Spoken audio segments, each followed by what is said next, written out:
एस10 channel के खास मुलाकात कार्यक्रम में आप सभी दर्शकों का स्वागत है। हम हर रोज़ शहर की एक नई शख्सियत से आपको रूबरू कराते हैं। आज इसी श्रृंखला में हमारे साथ कोटा मेडिकल कॉलेज नवीन अस्पताल के अधीक्षक डॉक्टर आर.पी. मीणा साहब हैं। आर.पी. मीणा साहब से जानेंगे इनकी जीवन के बारे में, इनकी शिक्षा दीक्षा कहाँ से हुई और इस मुकाम तक कैसे पहुँचे, और साथ ही नवीन अस्पताल में क्या क्या सुविधाएं हैं जो हाड़ौती की जनता को मिले, इस बारे में हम इनसे जानेंगे। डॉक्टर साहब, आपका हमारे स्टूडियो में बहुत बहुत स्वागत है। हाँ, मैं एस10 परिवार को बहुत बहुत शुभकामनाएं, बधाई देता हूं कि आज सभी आपने मेरे को ये मौका दिया कि मैं रूबरू हो सकूं, तो बहुत बहुत धन्यवाद सर। आप अपने जीवन परिचय के बारे में बताएं, आप कहाँ से हैं और शिक्षा दीक्षा आपकी कहाँ हुई? मैं कोटा ज़िले में एक छोटा सा गांव हनोतखेड़ा। हनोतखेड़ा में एक छोटा सा घर, सिंपल से जो परिवार है उससे मेरा जन्म हुआ और हम 8 बहन भाई हैं। माताजी और पिताजी जो हैं वो किसान थे और मेरी जो प्रारंभिक शिक्षा है वो देवली अरब में, मिडिल तक देवली अरब में, उसके बाद में मल्टीपर्पज़ में higher secondary, pre degree government college Kota से, उसके बाद में आर.एन.टी. मेडिकल कॉलेज से मैंने एमबीबीएस किया। उसके बाद में जोधपुर से मैंने पोस्ट ग्रेजुएट किया एमएस ऑर्थोपेडिक्स में। उसके बाद में कोटा में 2002 से हूँ और मेडिकल कॉलेज में 2005 से मेरी सेवाएं मतलब वहाँ दे रहा हूँ मैं। डॉक्टर साहब, नवीन अस्पताल में जनता के लिए क्या क्या सुविधाएं हैं जो आपके कार्यकाल में आपको देखने को मिली? मैं यूँ देखूँ तो मेरा जो यहाँ पे assistant professor, associate professor, professor, senior professor और विभागाध्यक्ष और अधीक्षक, ये कार्यकाल मेरा कोटा में ही यहाँ पे शुरुआत से मैं काम कर रहा हूँ। अलग अलग पद पे मेरे जो उच्च अधिकारियों ने जिम्मेदारी दी है मैं उसका निर्वाह कर रहा हूँ। और जब हम लोग असिस्टेंट प्रोफेसर थे, एसोसिएट थे या प्रोफेसर थे, तो हम हमारे विभागाध्यक्ष पे जो भी हमारी जिम्मेदारी देते थे वह विभाग से संबंधित या दूसरी या कोई हमारे अधीक्षक या प्रिंसिपल जो बोलते थे कमेटी में, हम वो काम करते थे। लेकिन अभी 1 जुलाई 2022 से अधीक्षक हूँ मैं। तो जो भी राज्य सरकार की योजनाएं होती हैं और जो भी हमारे उच्च अधिकारी कहते हैं, तो उस की पालना के अंदर जो भी राज्य सरकार की योजनाएं हैं कि किस तरह से हम मरीजों तक या मरीज के परिजनों तक हम पहुंचाएं, उसके लिए दिन रात एक टीम वर्क होता है। तो टीम वर्क में हमारे पास में डॉक्टर्स होते हैं, रेजिडेंट डॉक्टर्स होते हैं, नर्सिंग स्टाफ्स होता है, सहायक कर्मचारी होते हैं और सफाई कर्मचारी, गार्ड वगैरह जो भी सभी हमारे टेक्नीशियन, तो ये सब मिलकर के हम लोग एक टीम के साथ में सुचारू रूप से वह जो योजना है उनका लाभ हम लोगों को देने का प्रयास करते हैं। और इसमें हम कहीं हद तक, क्योंकि जो मेडिकल कॉलेज हैं वह टर्सरी लेवल का अस्पताल है, माना प्राइमरी और सेकेंडरी और टर्सरी, तो ये संभाग स्तर का मेडिकल कॉलेज है। तो उसमें जो विशेषज्ञता हैं, तो अभी सुपर स्पेशलिटी अलग हो गया है, लेकिन शुरुआत में सभी नवीन चिकित्सालय के अंदर में थे। तो यहाँ पे सभी सुविधाएं हैं, वो सुपर स्पेशलिटी को हो, मेडिसिन है, सर्जरी है, ऑर्थोपेडिक्स हैं और गायनिक का है, पीडियाट्रिक्स का है, स्किन, साइकेट्री, मतलब तमाम दंत रोग हैं, टीकाकरण हैं, इमरजेंसी सेवाएं, इमरजेंसी ऑपरेशन थिएटर है, रूटीन ऑपरेशन थिएटर है।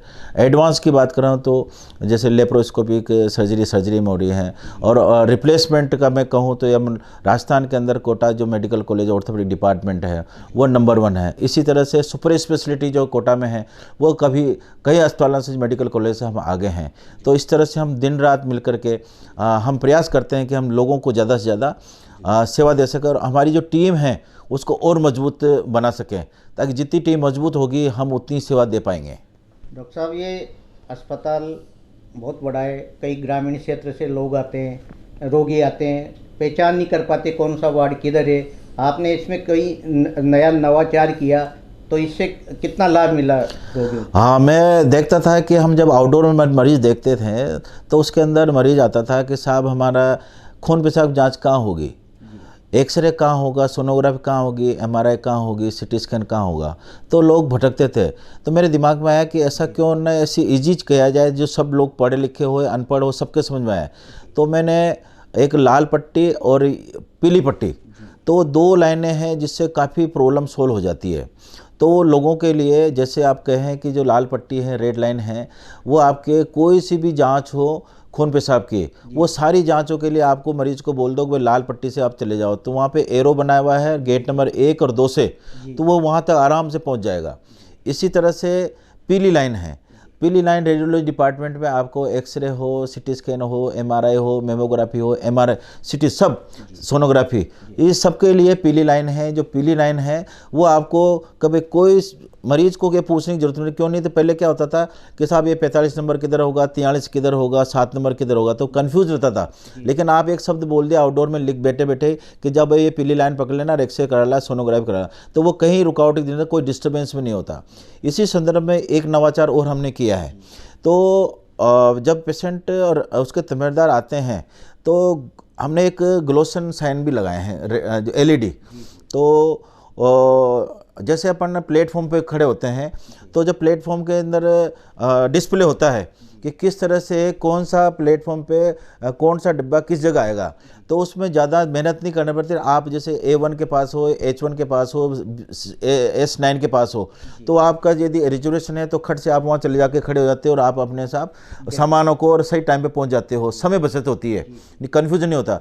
इसी तरह से मैंने अभी नवीन चिकित्सालय में जो अस्पताल के जो विभाग हैं वो रेड लाइन से, ताकि दूर से नज़र आए कि शल्य चिकित्सक किधर हैं, अस्थि रोग विभाग किधर है, गायनी किधर है, दंत रोग किधर है, ECG किधर है, आपकी लेबोरेटरी किधर है, तो ये दूर से नज़र आ जाए रेड लाइन से।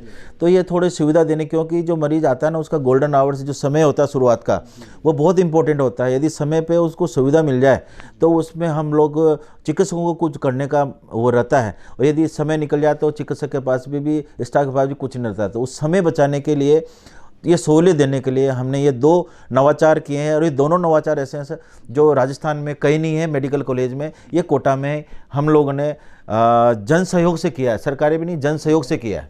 डॉक्टर साहब, ये अस्पताल एक नया अस्पताल है और काफ़ी रोगी यहाँ आते भी हैं भर्ती के लिए, कॉटेज की मांग करते हैं। आपका क्या प्रयास रहा इसमें? हम लोग आपने राज्य सरकार से मांग की धनराशि की?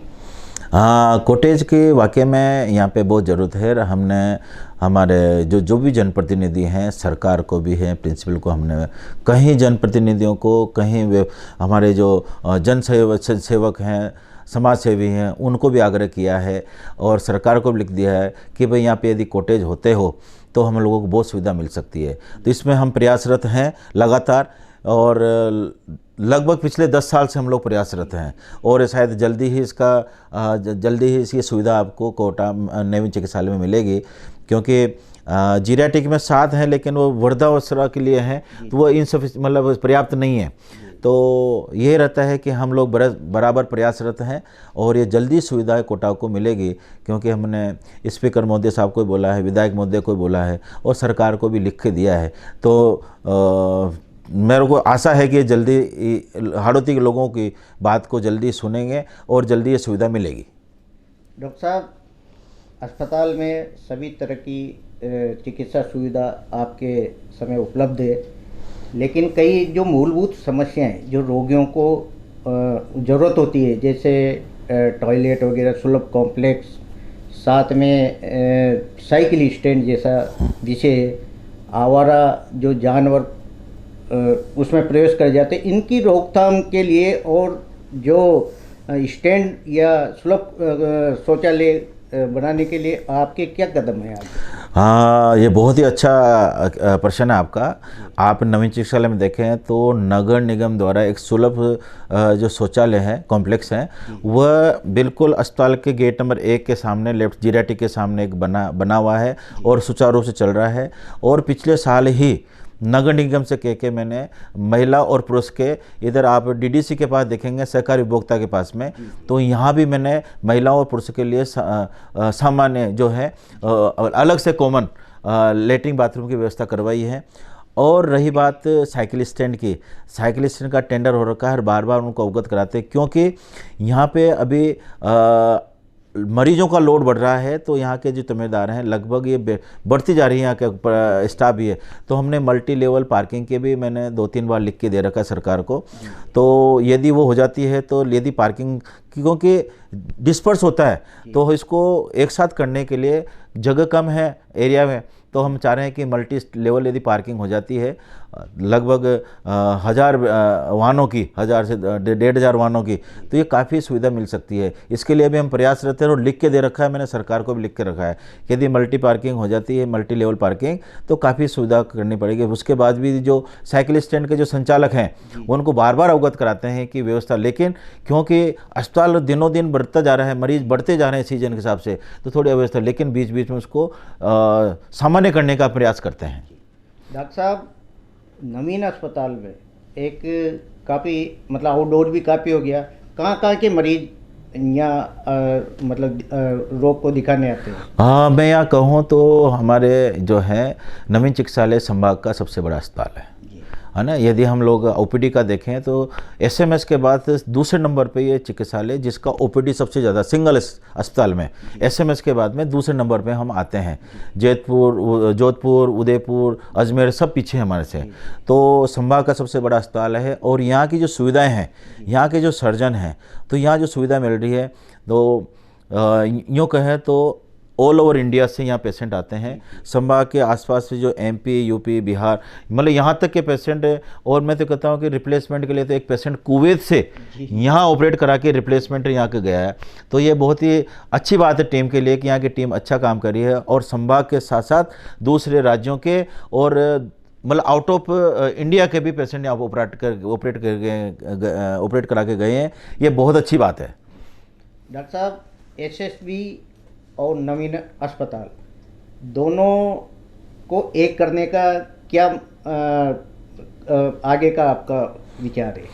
हाँ, तो उसके अंदर ये बहुत ही अच्छा है और हमारे दिमाग में भी था, एसएसबी के जो अधीक्षक हैं और हमारे बीच में और हमारे प्राचार्य महोदय का भी, कि जैसे कोई मरीज को रेफरेंस करना होता है कि कार्डियोलॉजिस्ट है, किसी को मेडिसिन की, सर्जरी की, ऑर्थोपेडिक्स में जो पेशेंट भर्ती है उनको जरूरत पड़ती है, तो हम एक कॉरिडोर बना रहे हैं, तो जो एसएसबी को और एनएमसीएच को कनेक्ट करेगा ताकि कभी सीरियस हो जाए मरीज तो पेशेंट्स को भी शिफ्ट कर सकते हैं और चिकित्सकों को भी आने जाने में दिक्कत नहीं हो। तो ये कॉरिडोर बन रहा है, उसका काम चल रहा है और बहुत जल्दी ही ये सुविधा एसएसबी और एनएमसीएच के बीच में सामंजस्य होगा और लोगों को इसका लाभ मिलेगा।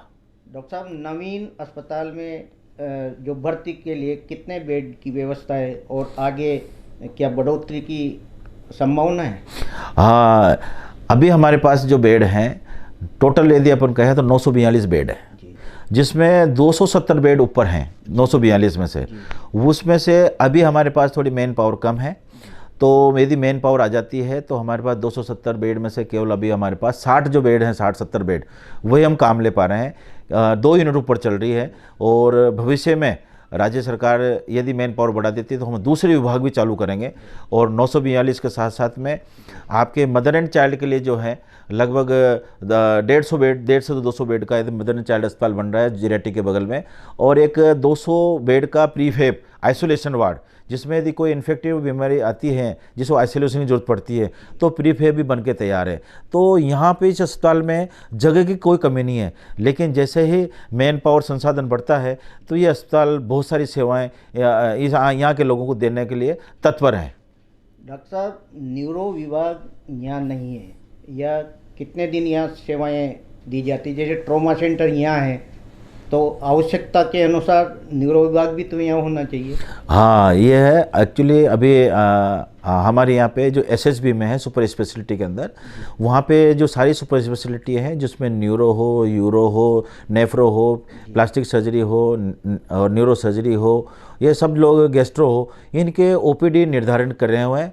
और शायद अब है ना, बीच में एक मीटिंग हुई थी, उसमें से 2 दिन यहाँ पे एसएसबी में ये सेवाएं उपलब्ध हैं और ऐसे दूसरे डिपार्टमेंट में भी हमारा प्रयास रहता है कि हम लोग आगे तक मैसेज पहुंचाएं कि किस तरह से हम लोग ओपीडी में लोगों को विस्तार करें।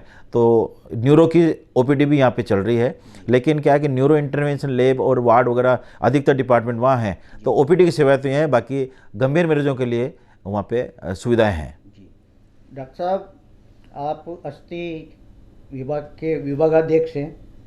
हम इस बीमारी के बारे में आपसे चर्चा करना चाहेंगे। ये आपकी क्या यहाँ मेडिकल कॉलेज में क्या व्यवस्थाएं हैं अस्थि विभाग में? मैं कहूँ तो मैं सौभाग्यशाली हूँ कि मेरे पास जो टीम है ऑर्थोपेडिक्स की, वह मैं कहता हूँ राजस्थान में नंबर 1 टीम है। उसमें हम लोग मरीज को ओपीडी में देखने के साथ साथ, प्लास्टर के साथ साथ, इमरजेंसी ऑपरेशन साथ साथ, जो मेन ओटी है, एडवांस जो ऑर्थोपेडिक्स हैं, आप स्पाइन ले लो, स्पोर्ट्स ले लो, आर्थोप्लास्टी में रिप्लेसमेंट ले लो, और ट्यूमर है, पीडियाट्रिक सर्जरी है, मतलब मैं कह रहा हूँ कि ऑर्थोपेडिक ऐसा कोई काम नहीं है जो यहाँ पे है। मैंने कह रहा हूँ कि यहाँ बोन बैंक की सुविधा भी पूरे राजस्थान में मेडिकल नवीन चिकित्सालय में है। तो बोन बैंक में कहीं लॉस हो जाता है, कुछ बोन बैंक की जरूरत पड़ती है, तो बोन भी हमारे पास यहाँ रहती है और उसका लाभ भी हम देते हैं।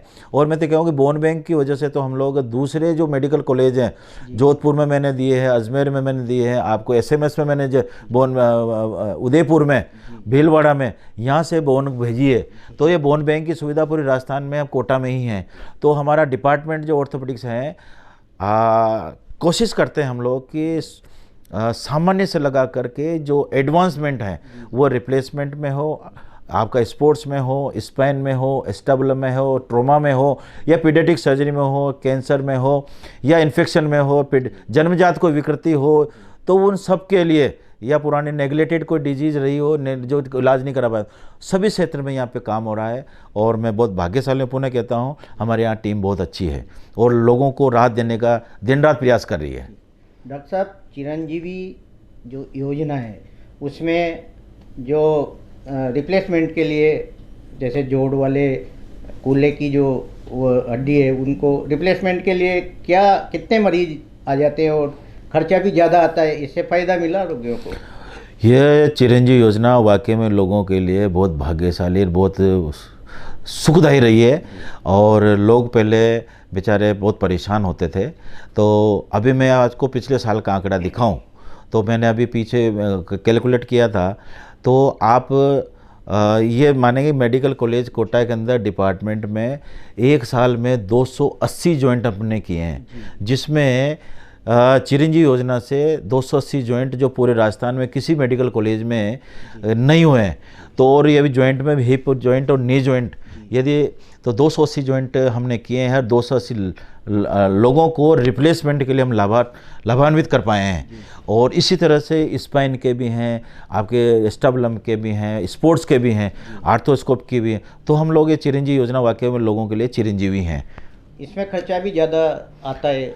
बाहर यदि कराते हैं तो लोगों को डेफिनेटली खर्चा ज़्यादा वहन नहीं कर पाते हैं, लेकिन इंश्योरेंस के बाद में, गवर्नमेंट के इंश्योरेंस के बाद में लोगों को ये वहाँ तक पहुँच चुका है, रीच में पहुँच चुका है और लोग इसका लाभ ले रहे हैं। नहीं तो पहले कहीं देखते थे कि उनकी जो आर्थिक स्थिति मरीजों को ठीक नहीं होती परिवारों की, तो वो हिचकिचाते थे कि यार पता नहीं कितना पैसा लगेगा, क्योंकि बीमारी में और कुछ बढ़ गया तो। लेकिन यहाँ पे कितना भी खर्चा हो रिप्लेसमेंट का, वो सब फ्री ऑफ कॉस्ट है। तो पेशेंट आता है और 1 रुपया खर्च नहीं करना पड़ता उसको। और ये लाभ मैं तो बहुत, क्योंकि 280 जॉइंट एक साल में बहुत बड़ा मायना रखता है। और राजस्थान में हम सर, मैं आपसे बताना चाहता हूँ आपके माध्यम से कि राजस्थान में मेडिकल कॉलेज में सबसे ज़्यादा हमारे पास कोटा में है।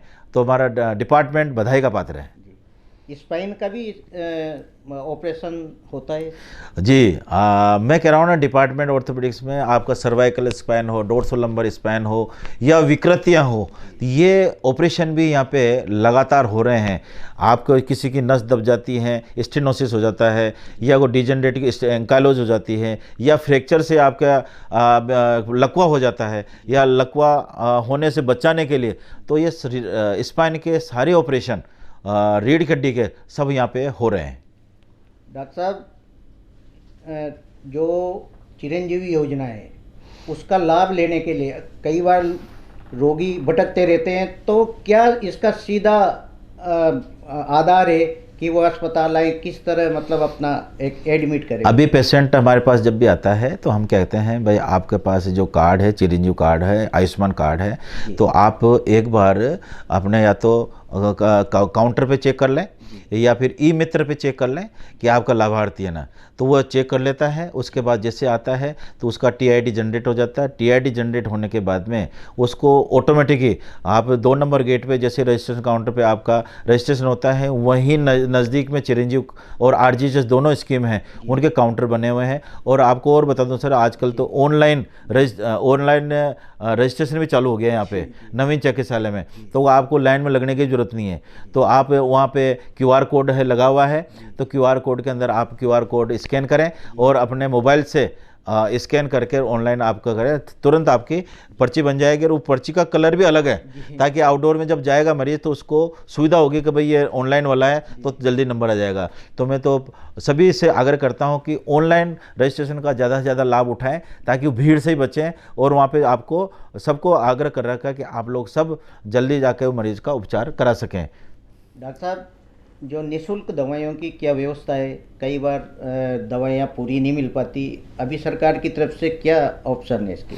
हाँ, बहुत ही अच्छा क्वेश्चन है। और निःशुल्क योजना के अंदर हमारे पास में 2-3 तरह से दवाई आती है। एक तो RMSCL से, राजस्थान वहाँ से गवर्नमेंट से आती है दवाई जो बिल्कुल निःशुल्क होती है। दूसरा होता है कि जो दवाई RMSCL में नहीं आती, वो अपनी मेडिकल कॉलेज लेवल से हम लोग RC करते हैं, रेट कॉन्ट्रैक्ट करते हैं उसके थ्रू। और साथ में प्रधानमंत्री जन औषधि का केंद्र हमारे पास है ये नवीन चिकित्सालय में, तो वहाँ से दवाई लेते हैं तो बहुत ही रीजनेबल रेट में तो वो लेते हैं। साथ में हमारा DDC 18 GDC काउंटर है, 18, जिसमें महिलाओं का अलग है, पुरुषों का अलग है। और अब तो हमने इंडोर के लिए भर्ती मरीजों के लिए अंदर भी व्यवस्था कर रखी है, ताकि उनको इधर उधर नहीं भटकना पड़े। जैसे स्किन के हैं तो चमड़ी के तो उन मरीजों को, महिलाओं को बाहर नहीं आना पड़े, तो वहीं OPD वहाँ पे काउंटर खोल दिया। ऐसे आप देखेंगे तो जीरेटिक में अलग काउंटर खोला हुआ है।